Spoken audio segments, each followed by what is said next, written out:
તો શું ખબર પડશે તમને લોકોને? આજ રોજ બોટાદના આંગણે એક નવું સોપાન થવા જઈ રહ્યું છે. એવામાં દરેક પધારેલ મહેમાનોનું સ્વાગત કરું છું. ભાઈઓ, બહેનો, વડીલો, તમારો કિંમતી સમય ફાળવીને તમે આવ્યા છો. હવે સાહેબે તો તમને બધું સમજાવી દીધું છે આરાધના વિશે, કે આ શું છે, આ કયું પ્લેટફોર્મ છે.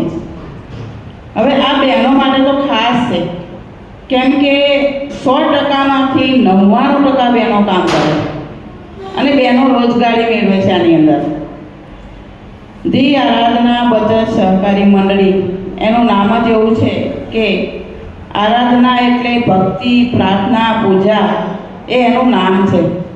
એટલે તો અત્યારે ફર્સ્ટ નંબર ઉપર છે આરાધના. જ્યાં જુઓ તો આરાધના, ઘેર ઘેર આરાધના, કે જેમ જોઈએ ને ઘર ઘર મોદી, એમ ઘર ઘર આરાધના છે. અત્યારે 18,000 ગામડામાં આપણે આરાધનાની ઓફિસ કરવાની છે. બહેનો, આની અંદર શું સ્ટ્રગલ કરવાનું હોય છે આપણે, કે જ્યારે મેં શરૂઆત કરી ત્યારે આ જે તમારા હાથની અંદર કાગળ હશે, કાગળ કહો છો ને આને તમે, એનો તમે પીપુડા વાળ્યા હશે, જોઈ લો. આનો શું ઉપયોગ થાય એ તમને ખબર છે? આ શું આપણી જિંદગી બદલે છે. એમ જે જ્યારે હું મહિલા સેવા બેંકની અંદર કામ કરતી હતી ત્યારે 50થી એકાઉન્ટ ખોલાવતી, ત્યારે મને કેટલું કમિશન મળતું? 5 રૂપિયા. કેટલું? 5 રૂપિયા. 2009ની અંદર. પછી આ એક પેમ્પલેટ આવ્યું. એ પેમ્પલેટ મેં જોયું, વાંચ્યું, મેં સમજ્યું અને મેં કામ ચાલુ કર્યું. શરૂઆતમાં તો કોઈને વિશ્વાસ આવે નહીં, કોઈ આપણી પર વિશ્વાસ ના કરે. કેમ કે પલ્સ ગયું, સહારા ગયું, ઘણી બધી મંડળીઓ, ઘણી બધી બેંકો પણ ઉઠી જાય છે, એટલે લોકો એકદમ વિશ્વાસ આપણી પર ના કરે. શરૂઆતની અંદર જે મેં કામ કર્યું અને આજે હું જે સ્ટેજ ઉપર છું, હું એની માહિતી આપીશ તમને લોકોને. કે બેનો ખાસ વિચારજો, કેમ કે બોટાદની અંદર આપણી સૌથી પ્રથમ આ બ્રાન્ચ બનવા જઈ રહી છે. હવે બ્રાન્ચ આપણે ઘરે કેમ આપીએ છીએ? કે ઘર તમારું છે, તમારે કામ કરવાનું છે. તમારી ઉપર વિશ્વાસ કરશે કોણ? તમારા સગાવાલા, પાડોશી, તમારા સંબંધીઓ તમને ઓળખશે. અમે તો જે માહિતી આપવા આવ્યા છીએ અને અમે તો જતા રહીશું, પણ તમને કોની પર વિશ્વાસ આવશે? ગીતાબેન ઉપર. કોની ઉપર? એટલે શાંતિથી સાંભળજો અને કંઈ બી એવું હોય તો સામે જવાબ પણ આપજો. હવે મેં ચાલુ કર્યું 2010ની અંદર. આજે મારે લગભગ 12-13 વર્ષ તો થઈ ગયા છે. જ્યારે મેં શરૂઆત કરી ત્યારે હું એક જ બેન કામ કરતી હતી. સાણંદ તાલુકાની અંદર મંડળી ધોળકા તાલુકાની છે, અમદાવાદ જિલ્લાની છે, ગુજરાત રાજ્યની છે, આપણી જ મંડળી છે. અને આપણને એવોર્ડ પણ 3/3/2024ના દિવસે આપણને મુખ્યમંત્રીના હસ્તે એવોર્ડ પણ મળ્યો છે. કેમ કે ફર્સ્ટ નંબરની મંડળી છે એટલે. અને બીજો પણ એવોર્ડ મળ્યો છે આપણને પ્રફુલભાઈ પટેલ, શિક્ષણ મંત્રીના હસ્તે. એ ભાઈએ ડેપ્યુટી જનરલ મેનેજર બની 1 જ વર્ષની અંદર એમને કામ કર્યું અને તેમને સન્માન કરવામાં આવ્યું કે ભાઈએ આટલું સરસ કામ કર્યું છે. હવે હું આની અંદર જોડાઈ ત્યારે કોઈને વિશ્વાસ આવતો નહોતો. મેં 10 વર્ષ જેવું તો મેં આની અંદર કામ કર્યું. પછી જ્યારે કોરોના આવ્યો, કોરોનામાં તો કેવી પરિસ્થિતિ હતી દરેકને ખબર હશે. પહેલા પ્રથમ તો આપણી જોડે કોઈ ઊભું નહોતું રહેતું. પૈસાની વાત તો સાઈડમાં રાખો, પૈસાની તો ખાસ જરૂર હતી. કેમ કે અત્યારે તમે જે આ પંખા ચાલો છો ને ત્યારે હવાની જરૂર હતી.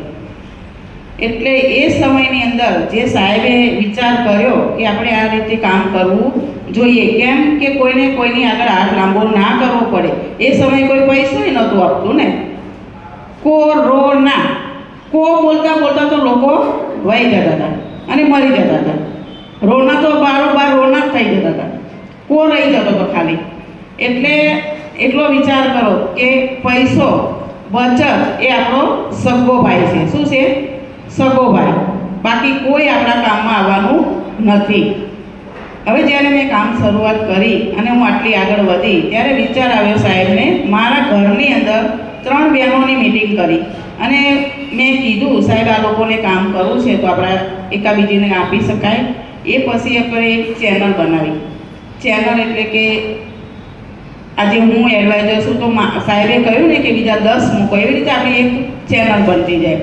આમાં કોઈ મૂડી રોકાણ કરવાનું નથી, ઉપરથી તમને આનો લાભ મળે છે, સારી એવી આવક મળે છે. એટલે આ વિચાર કરી અને મેં જે કામ કર્યું, જ્યારે 3 બહેનોની મેં મિટિંગ કરી હતી અને આજે 1000 થી 1500 ઘર ચાલે છે. કેટલા? 1000 થી 1500 ઘર. કેમ કે એક વિચાર બદલ્યો સાહેબે કે આપણે આવું કરીએ અને આ કામ કર્યું. સૌ પહેલી મારી ઓફિસ બની. અત્યારે મારા અંડરમાં 110 ઓફિસ. કેટલી? 110 ઓફિસ. તો તમે વિચાર કરો કે અમે આવું તે શું કામ કર્યું છે. તમારે લોકોને તો અત્યારે ગીતાબેને ઓફિસ કરી છે, પણ એમને તો મહિનો 2 મહિના કે 5 મહિના કે 10 મહિના થયા છે.